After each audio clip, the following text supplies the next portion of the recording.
Hello friends, good morning. Welcome to our channel Target with Lalan Sharma. Today we will discuss about astronomical telescope. तो astronomical telescope की सहायता से विद्यार्थी बहुत दूर स्थित ऑब्जेक्ट जैसे मून हुआ, सन हुआ को देखने के काम आता है। एस्ट्रोनॉमिकल टेलीस्कोप बहुत दूर स्थित ऑब्जेक्ट को समीप लाने का काम करता है। वास्तव में टेलीस्कोप जो है ऑब्जेक्ट से बड़ा इमेज नहीं बनाता है, तो करीब अगर ले आता है तो हमें वो बड़ा दिखाई पड़ता है। तो टेलीस्कोप की सहायता से जो इमेज बनता है वो उल्टा बनता है।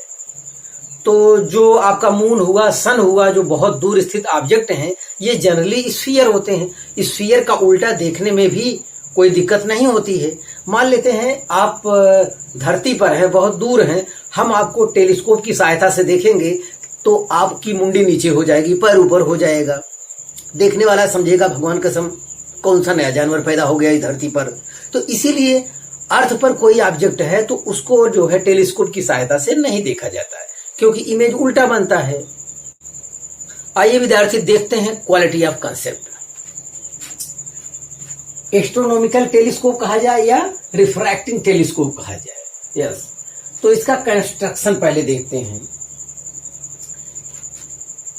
इसमें एक सिलेंड्रिकल ट्यूब होता है, इसके एक तरफ बड़े फोकल लेंथ और बड़े एपरेचर का एक्रोमेटिक कॉन्वेक्स लेंस होता है। एक्रोमेटिक का कंसेप्ट पहले बताया गया विद्यार्थी। एक्रोमेटिक मतलब ये है ऐसा कॉन्वेक्स लेंस है जिसमें कोई डिफेक्ट नहीं है, इसीलिए कहा जाता है एक्रोमेटिक कॉन्वेक्स लेंस। अब महंगा इंस्ट्रूमेंट है, इसमें घटिया लेंस तो प्रयोग किया नहीं जाएगा। इसे ऑब्जेक्टिव लेंस कहते हैं क्योंकि इसी तरफ ऑब्जेक्ट होता है। ऑब्जेक्टिव लेंस बड़ा होता है ताकि बहुत दूर स्थित ऑब्जेक्ट का क्लियर इमेज बन सके। इसके दूसरी तरफ छोटे फोकल लेंथ और स्मॉल एपर्चर का एक एक्रोमेटिक कॉन्वेक्स लेंस होता है। इसे आई लेंस कहते हैं क्योंकि इसी तरफ आंख करके देखा जाता है। आई लेंस छोटा लिया जाता है ताकि समीप के ऑब्जेक्ट का क्लियर इमेज बना सके। अब इमेज फॉर्मेशन की हम बात करते हैं। तो आप मान लीजिए कोई ऑब्जेक्ट ए बी है, या मून ही समझ लीजिए, वो इनफाइनाइट पर है। तो इनफाइनाइट पर रखे ऑब्जेक्ट का इमेज ऑब्जेक्टिव लेंस के फोकस पर बनता है। यस, तो इसके लिए म्यूचुअली दो पैरेलल रे लेते हैं जो कि प्रिंसिपल एक्सिस के पैरेलल ना हो। आफ्टर रिफ्रैक्शन वो फोकल प्लेन के किसी पॉइंट पर इंटरसेक्ट करती है, तो वहां पर उसका इमेज बन जाता है और ये इमेज होगा ए डैश बी डैश। अब A dash B dash image जो है आई लेंस को इस प्रकार हम लोग समायोजित करते हैं कि ये जो है आई लेंस के फोकस और आई लेंस के बीच में पड़े ए डैश बी डैश। यस, तो जब ये इसके फोकस और लेंस के बीच में ए डैश बी डैश पड़ेगा, जो कि आई लेंस के लिए वर्चुअल ऑब्जेक्ट का कार्य करेगा। यस, तो वर्चुअल ऑब्जेक्ट का कार्य करेगा। तो ये ऑब्जेक्ट है तो जाहिर है कि इमेज बनाना है, तो एक रे प्रिंसिपल एक्सिस के पैरेलल लेते हैं। प्रिंसिपल एक्सिस के पैरेलल जाने वाली रे फोकस से होकर जाती है और यहां से एक रे ऑप्टिकल सेंटर से ले लिए जो कि सीधे निकल जाती है विदाउट डेविएशन। तो आगे हम देख रहे हैं ये फैलता चला जाता है, तो कहीं पे इंटरसेक्ट नहीं करेगा। तो पीछे मिलाने पर ये जहां पे इंटरसेक्ट करते हैं वहां आपका final image A double dash B double dash बन जाता है। ध्यान दें, एस्ट्रोनॉमिकल टेलीस्कोप जो है ये ऑब्जेक्ट को करीब लाता है और करीब लाने की वजह से हमें वो बड़ा दिखाई पड़ता है। जो फाइनल इमेज हमारा A double dash B double dash बना है, ये मेन ऑब्जेक्ट जिसे मून ले लिए उससे बड़ा नहीं बनता है। तो ध्यान दें, एस्ट्रोनॉमिकल टेलीस्कोप का काम है ऑब्जेक्ट को करीब ले आना। तो करीब जब लाएगा तो वो बड़ा हमको दिखाई ही पड़ेगा। तो ये हो गया इमेज फॉर्मेशन। अब मैग्नीफाइंग पावर की बात करते हैं। Magnifying power m equal to, देखिए, visual angle form by final image. तो ये फाइनल इमेज जो है हमारी आंख पर जो एंगल बनाता है वो हो गया beta upon visual angle form by object, वो हो गया क्या, अल्फा। तो अल्फा मतलब जैसे मून को हमें देखना है तो सीधे अगर ऐसे देख रहे हैं नंगी आंखों से, तो जो वो एंगल बनाएगा हमारी आंख पर, वही हमारे लिए क्या हो गया, visual angle form by object, वो अल्फा है। तो यहां पर ध्यान देना है, अब की बार ये डी डिस्टेंस पर नहीं है जो कि 25 सेंटीमीटर होता है, वो वाला केस नहीं है, क्योंकि अब की बार का ऑब्जेक्ट जो है बहुत दूरी पर है। मून को हमें देखना है, वो भी नेक्ड आई से, तो बहुत ज्यादा दूरी पर है, तो अब की बार डी वाला केस नहीं आएगा। मान लेते हैं हम नेक्ड आई से मून को देख रहे हैं, तो ये एंगल बहुत छोटा होगा, तो अल्फा वाला एंगल जो है बहुत छोटा होगा। बहुत छोटा होगा तो अल्फा का स्थान पे tan अल्फा लिख सकते हैं, यस। और बीटा भी छोटा एंगल होता है, तो बीटा के स्थान पे tan बीटा लिख सकते हैं।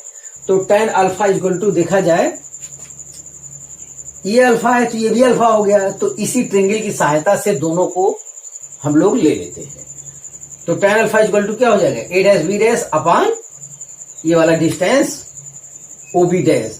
ob डैश हमारा कितना है, fo है, तो यही चीज लिखा है। तो alpha equal to tan alpha a dash b dash upon fo। Beta देखा जाए, ये फाइनल इमेज जो एंगल बनाता है वो बीटा है। बीटा भी छोटा एंगल है, बीटा के स्थान पे लिखेंगे क्या, tan बीटा। tan बीटा को इस ट्रायंगल से लेते हैं, तो a डैश b डैश अपान ये डिस्टेंस क्या कहा गया है, ue। a dash b dash eye lens के लिए ऑब्जेक्ट का कार्य करता है, तो वो ue है। यहाँ पे हम साइन प्रयोग नहीं कर रहे हैं, आप माइनस ue लिख सकते हैं, तो लास्ट में जो हमारा फार्मूला आएगा वो निगेटिव में आएगा। और यहाँ पे फाइनल इमेज इन्वर्टेड ही बनता है, उल्टा ही बनता है, इसमें कोई आशंका नहीं है। तो जब आपको जरूरत पड़ेगा आप माइनस लगा लीजिएगा। अब ये वैल्यू जो है, जो हम अल्फा और बीटा के निकाल चुके हैं, अब इसमें हम पुट करते हैं। यहाँ पे देखें, बीटा के स्थान लिखें a dash b dash upon ue, और अल्फा के स्थान लिखें a dash b dash upon fo।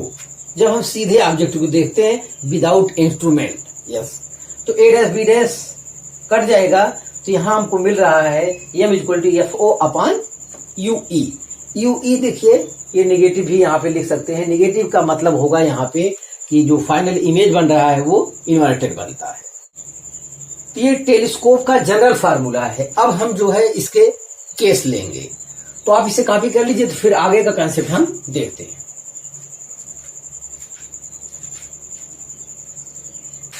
हाँ विद्यार्थी, मैग्नीफाइंग पावर का स्पेशल केसेज को देखा जाए तो टेलीस्कोप का magnifying power m equal to आया है fo अपान ue। यहां मैं कह रहा हूं ue के स्थान पे निगेटिव लिख सकते हैं, क्योंकि फाइनल इमेज इन्वर्टेड बनता है, यस। तो ये मैग्नीफाइंग पावर का जनरल फार्मूला है। स्पेशल केस लेते हैं। Case first, if the final image is at d, जब फाइनल इमेज एट d पर बनेगा, दैट इज 25 सेंटीमीटर, तो ये मैक्सिमम मैग्निफिकेशन का केस होगा। और इस केस में जो फाइनल इमेज जो है 25 सेंटीमीटर डिस्टेंट होगा, इस दशा में आंख पर जो है प्रेशर ज्यादा पड़ेगा, ये चीज ध्यान देना है। अब ये कब होगा, u equal to minus ue, ये तो रखना ही है। फाइनल इमेज कह रहा है d पर रखने के लिए, तो v equal to minus d हो गया। ये सब आई लेंस के लिए हो रहा है, यस। फ्रॉम लेंस फार्मूला ये होता है, आई लेंस के लिए अब रखा जाए तो 1 अपान v के स्थान क्या रखेंगे, minus d, minus 1 upon minus ue। यहाँ पे साइन का प्रयोग करेंगे हम, yes, equal to 1 upon fe। यहाँ देखिए निगेटिव निगेटिव प्लस हो गया, तो 1 अपान ue आया, और 1 अपान d को उस तरफ कर लिए तो पॉजिटिव हो गया, तो 1 अपान d प्लस 1 अपान fe आया। हमारे जनरल फार्मूले में fo है ऊपर, तो हम क्या कर दिए, दोनों तरफ fo से प्रोडक्ट कर दिए। fo से प्रोडक्ट करने से कोई फर्क भी नहीं पड़ता है, तो fo अपान ue कर दिए यहाँ पे। उसके बाद ये लिखे हैं fo अपान fe प्लस fo अपान d लिखा है, ध्यान दें, प्लस fo अपान d यहाँ पे लिखा है। ये अपने मन से ऊपर नीचे fe से प्रोडक्ट कर दिए, क्योंकि ऊपर नीचे प्रोडक्ट करने से कोई वैल्यू में फर्क आने वाला है नहीं। ऐसा इसलिए किए हैं ताकि आप आसानी से कॉमन ले सकें, आपको कंफ्यूजन ना हो कहां से आया। देखिए fo अपान fe यहां भी मिल रहा है, fo अपान fe यहां भी मिल रहा है। अब हम इसे बाहर कर लिए, ये देखिए fo upon fe in bracket 1 plus क्या बच रहा है, fe बाई d बच रहा है। ध्यान दें, if final image is at d, या मैक्सिमम मैग्निफिकेशन की बात करें, या आंख पर प्रेशर सबसे ज्यादा जहां पड़ता है, इस टाइप की कोई बात करें, तो ऐसी दशा में magnifying power m equal to होता है FO upon FE in bracket 1 plus FE by T. तो यहाँ अंदर कोई साइन प्रयोग नहीं करेंगे। यहाँ आप फाइनल इमेज आपका उल्टा बनता है तो यहाँ निगेटिव लगा सकते हैं। इस दशा में लेंथ ऑफ द ट्यूब क्या होगा, मतलब ऑब्जेक्टिव लेंस और आई लेंस का बीच का डिस्टेंस क्या होगा, वो होगा FO प्लस UE। ये पॉजिटिव ही लेना है, UE को निगेटिव नहीं लेना, क्योंकि हम दोनों लेंसों के बीच का डिस्टेंस चाहते हैं। एक और केस है विद्यार्थी, case second, if final image is at infinity. Final image कहां बने, इंफिनिटी पर बने, तब क्या होगा, तो इंफिनिटी वाले केस को कहा जाता है रिलैक्स आई, मतलब इस दशा में आंख पर दबाव नहीं पड़ता है, या इसे नॉर्मल एडजस्टमेंट भी कहा जाता है। तो ध्यान दें, अगर न्यूमेरिकल सॉल्व करते समय हमें कोई डाटा नहीं दिया है तो हम यही वाला केस मानेंगे, रिलैक्स आई वाला केस ही मानेंगे। तो U के स्थान पे माइनस UE अब भी होगा, और V के स्थान पे क्या होगा, माइनस इनफाइनाइट। ये तो बिना लेंस फार्मूला में रखे ही आपको जान जाना चाहिए कि अगर फाइनल इमेज इनफाइनाइट पर बनता है तो जो है UE FE की क्या होगा, बराबर होगा, तभी ये चीज संभव है। बहरहाल फार्मूले में रखकर भी देख लेते हैं। 1 अपान वी के स्थान पे माइनस इनफाइनाइट रख दिए, माइनस 1 अपान माइनस UE रख दिए, इक्वल टू 1 अपान FE। तो 1 अपान इनफाइनाइट ये तो 0 हो जाएगा, ये माइनस माइनस प्लस हो जाएगा, तो UE इक्वल टू क्या आया, FE। जब UE इक्वल टू FE होगा, ऐसे केस में फाइनल इमेज कहाँ बनेगा, इनफाइनाइट पर बनेगा। तो हमारा जनरल फार्मूला है, इसी में UE के स्थान पे क्या लिख दें, FE लिख दें। अगर आंसर में निगेटिव दिया है तो आप निगेटिव चिन्ह लगा सकते हैं, और निगेटिव साइन ये बताता है कि फाइनल इमेज क्या बनता है, उल्टा बनता है। और निगेटिव साइन नहीं लगाना है तो आप बता दीजिएगा फाइनल इमेज इज इन्वर्टेड। इस दशा में जो लेंथ ऑफ द ट्यूब होगा FO प्लस FE होगा। क्यों होगा, क्योंकि UE FE के बराबर हो चुका है। हाँ विद्यार्थी, तो आप इसे कॉपी कर लीजिए। तो अब हम इससे रिलेटेड न्यूमेरिकल को सॉल्व करते हैं।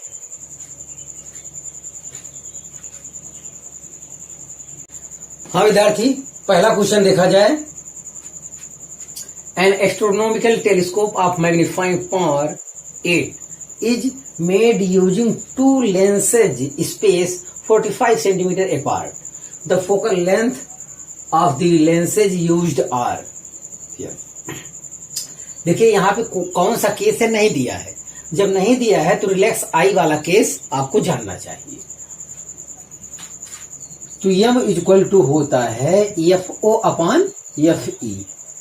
ये M इक्वल टू कितना दिया है, 8 दिया है, तो 8 इक्वल टू हो जाएगा FO अपान FE। यहां से हम लिख सकते हैं FO इक्वल टू 8 FE।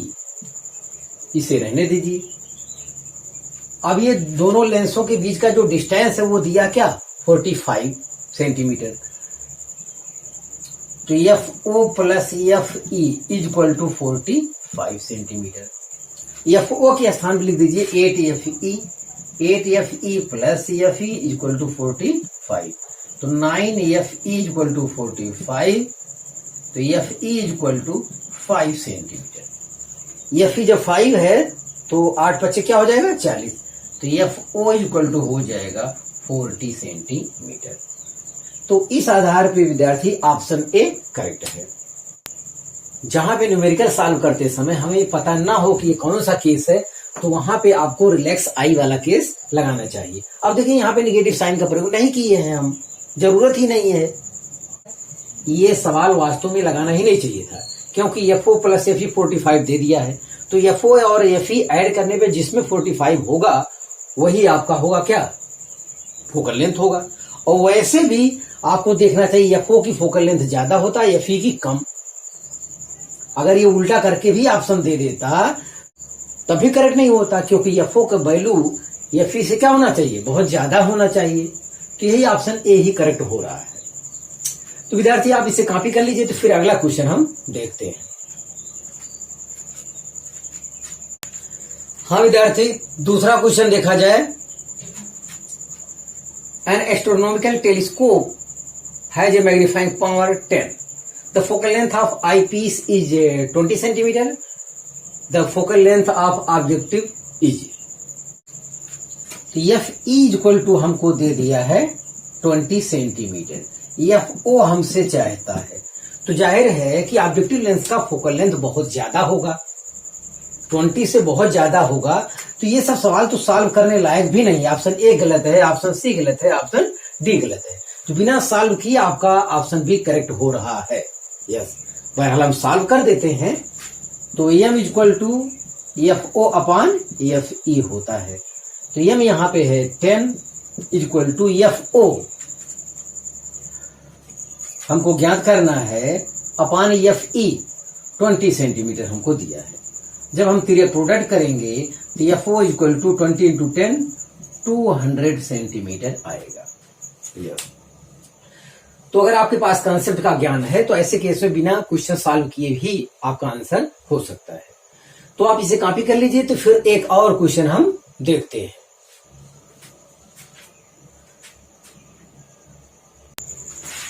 हाँ विद्यार्थी, आज का आखिरी क्वेश्चन देखा जाए. An astronomical telescope has focal length 100 centimeter and 10 centimeter of objective and eyepiece length respectively. When final image is formed at least distance of distinct vision, magnifying of telescope will be. तो यहाँ पे least distance of distinct vision मतलब final image जो है 25 centimetre के distance पर बन रहा है. तो यहाँ पे जो हमको गिवन है वो देख लीजिए. एफ ओ हमारा दिया है 100 सेंटीमीटर और एफ ई हमारा दिया है 10 सेंटीमीटर. ये चीज हमको मालूम है. तो मैग्नीफाइंग पावर होता है minus F O upon F ई. चूंकि यहाँ पे निगेटिव आंसर में लगाया तो आप निगेटिव लगा दीजिए, क्योंकि फाइनल इमेज क्या बनता है inverted in bracket 1 plus F E upon D होता है. इसमें को वैल्यू को रखिए. Minus F O 100 upon F E 10 1 plus F E 10 upon 25. देखिए 10 से 10 कैंसिल हो जाएगा. यहां से माइनस आप रहने दीजिए बाहर. 10 सेंटर प्रोडक्ट करेंगे तो 10 हो जाएगा प्लस 10 इंटू 10 100 अपान 25 ये आएगा 4. तो इस आधार पर आ रहा माइनस 14. मैग्नीफाइंग पावर आ रहा माइनस 14. ऑप्शन सी करेक्ट है. हाँ विद्यार्थी, इसे आप कॉपी कर लीजिए. तो फिर आने वाले कल में नए टॉपिक के साथ हम लोग मिलते हैं. तो आप मेहनत से पढ़ाई करते रहें. All the very best.